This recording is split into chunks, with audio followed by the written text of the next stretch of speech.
Newsfeed Now, coronavirus facts, not fear, begins now. Good morning and happy Tuesday. Thanks for joining us on Newsfeed Now. I'm Ashley King. Let's go ahead and jump right into the latest numbers of the coronavirus. In the U.S., there are over 1.6 million cases and nearly 100,000 people have died from the coronavirus. According to the World Health Organization, COVID-19 has infected more than 5 million people globally. Stock traders are wearing masks at the New York Stock Exchange today as the trading floor reopens for the first time since March. The exchange has been restricted to only electronic trading for 2 months out of concerns over the spread of the coronavirus. And in Wuhan, China, the original epicenter of this pandemic, officials say more than 6 million of 10 million residents have now been tested. It's part of an extraordinary push over the past week or so involving more than 200 mobile screening centers to try to contain a potential new outbreak. After a 76-day lockdown earlier this year, the mass testing was ordered after a small number of new asymptomatic cases were discovered. And good news out there for Betty White fans. Betty White says she's blessed with incredibly good health and is self-isolating to keep it that way. The 98-year-old actress and national treasure is sheltering in place at her home in Southern California. She says the pandemic is Mother Nature's way of telling us all to slow down. She says the pandemic is serious, but we've come through much worse. Her message is to enjoy what we have: family, friends, and pets. As Americans are returning to work after the holiday weekend, concerns turn to a second peak in coronavirus cases across the United States as the United States gets close to another grim milestone. Mandy Gaither has the latest. It was the first big test for Americans in this pandemic, states loosening restrictions for the holiday weekend. But for some, all of that fun has now turned to fear at the future. It gives me pause to think about what we may see the next week or two when people get back to their communities from vacationing down the Gulf Coast. While some heeded warnings, it seems others did not. No social distancing, no masks. In Alabama, some crowds celebrated closely at beaches. In Missouri, a packed pool party has officials now urging self-quarantine for 14 days. In Illinois, hundreds defied stay-at-home orders at a biker bar. We still have a little bit ways to go to beat this virus. We're just not there yet, and we have to get people to understand that, or we're going to have a second wave that's going to cost us much more than it already has. All of this as Johns Hopkins University shows the U.S. inching closer to 100,000 coronavirus deaths. The World Health Organization's Dr. Mike Ryan says globally there may be a second peak within this first wave of cases. The disease can jump up at any time.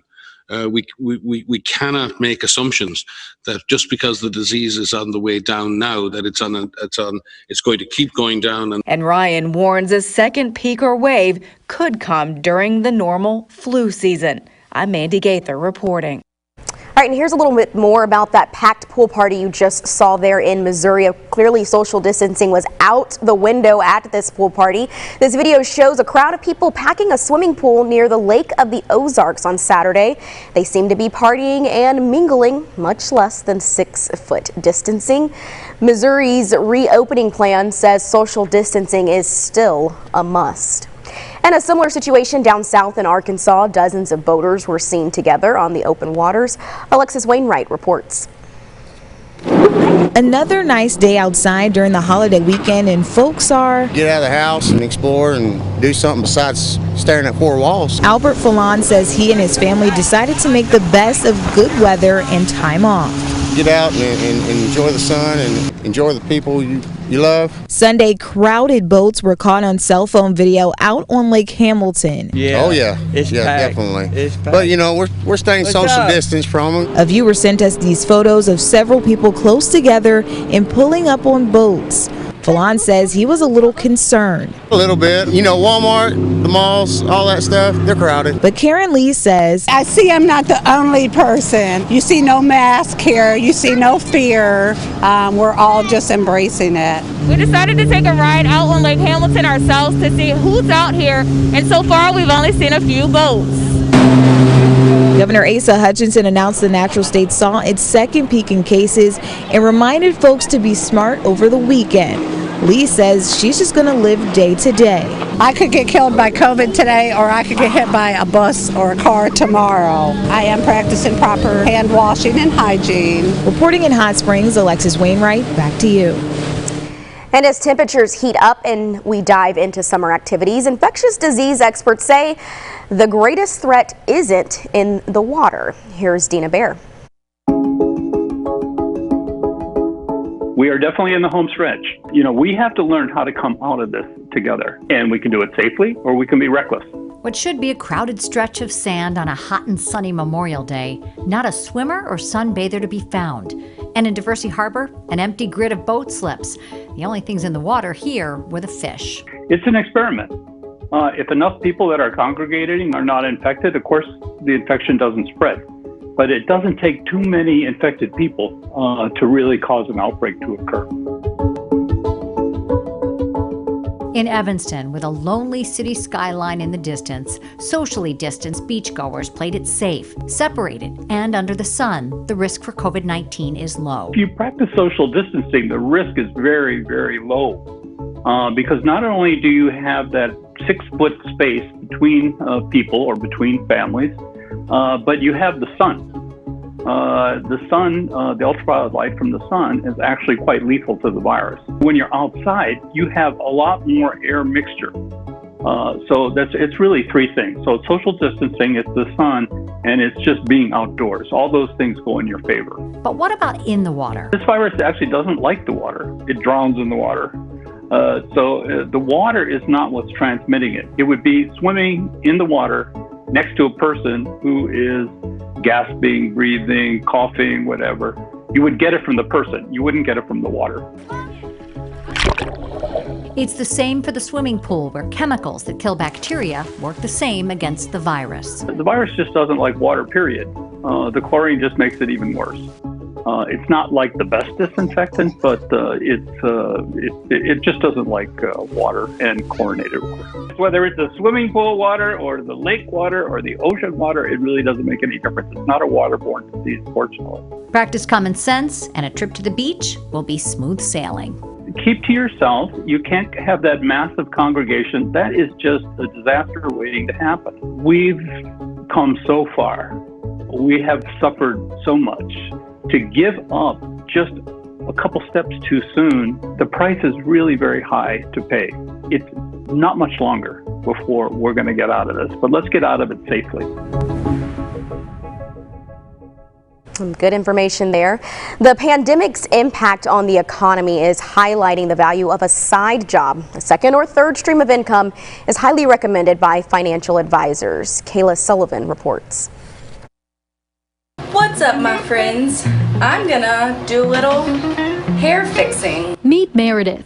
She makes money just by getting ready. Well, sort of. I think it's a 1 1/4 inch. She sells hair products for a multi-level marketing company and gets more customers through videos like these. Tell me what you guys think. And it's all for the stack of bills that just keep piling during the pandemic. I have 6-figure student loan debt. It's no joke. Meredith went to school for 7 years to be a physical therapist, but was furloughed during COVID-19. I was gonna have a lot more time on my hands, and it's given me kind of something to work toward and build during, since I have all this extra time. So she became a Monet representative in April. My husband was kind of suspicious at first, is this actually gonna make you money? Then I tell him I'm like, bro, I'm about to earn another bonus. He's giving me fist bumps. I'm like, this is legit. It's a thing. I'm very keen on diversifying your income whenever that's possible. And with technology, it's really never been easier. Justin Castelli, the founder of RLS Wealth Management and Fishers, says the online business trend is only going to keep growing. However, he does have one bit of advice for people who set up a company in their name. Making sure that you get it set up as a business, whether that's an LLC or an S-Corp. That's where you want to bring in a professional like a CPA or an attorney or a financial advisor to help you figure out what's the best way to set up a legal entity. Meredith's parent company helped her set that up, and since she started, it's all been a success. It's exploded. I feel so grateful, and I'm so I'm just so happy that it's all worked out. Costelli says having a side hustle will not only help during this pandemic, but for future recessions to come. I'm Kayla Sullivan reporting. All right, let's go ahead and bring in Kayla now from Indianapolis. Kayla, I can appreciate a good side hustle. Can you just tell us a little bit about how did Meredith get started on this side job of selling hair products? Yeah, so she told me that she actually has just always really loved hair products, and she ended up trying the hair product before she became a representative, and because she liked the product and she said she knew she could be genuine about it, she wanted to go ahead and sign on. But she said she was kind of reluctant at first because she didn't want to annoy people on social media all the time, but she kind of found a way to get around that by asking people to be part of a group. And so when they joined the group, she said that they were choosing to get that information. So those are the people she really sends all of her marketing to for the most part. Okay, so she's targeting specific people. That's pretty good. So did Meredith or either the other man you spoke with there in your story, did they have any advice or any additional side hustles that people could maybe start up right now? Yeah, so Justin Costelli said if you have any kind of like niche or special talent, I know I did talk to another person but wasn't available for the interview, but she just does illustrations for people, so like caricatures or anything like that. There's really cool websites that you can join that already have everything set up for you, and you can just sell your merchandise on them.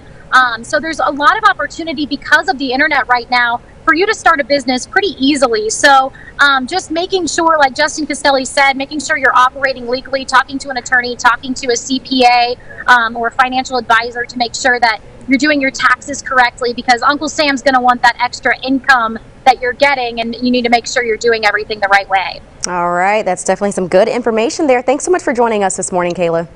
Thanks for having me. All right.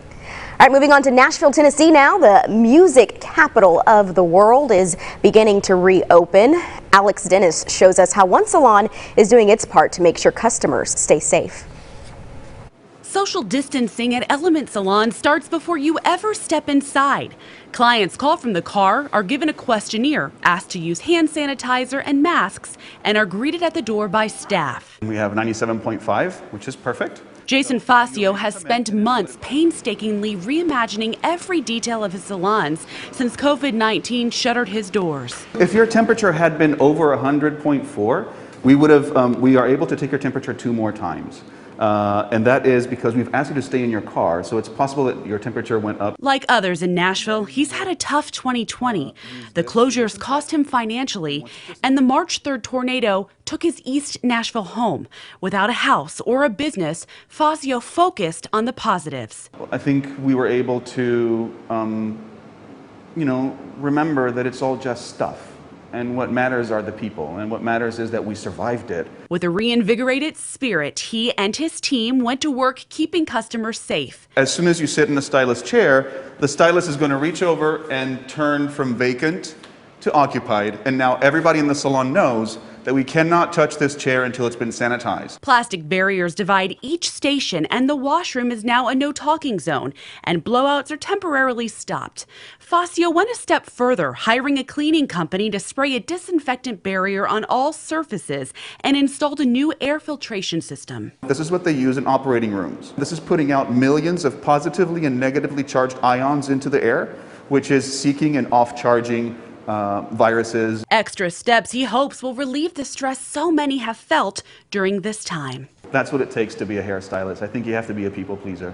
And we haven't been able to do that since March 16th. And we want to be able to do it in the safest way possible.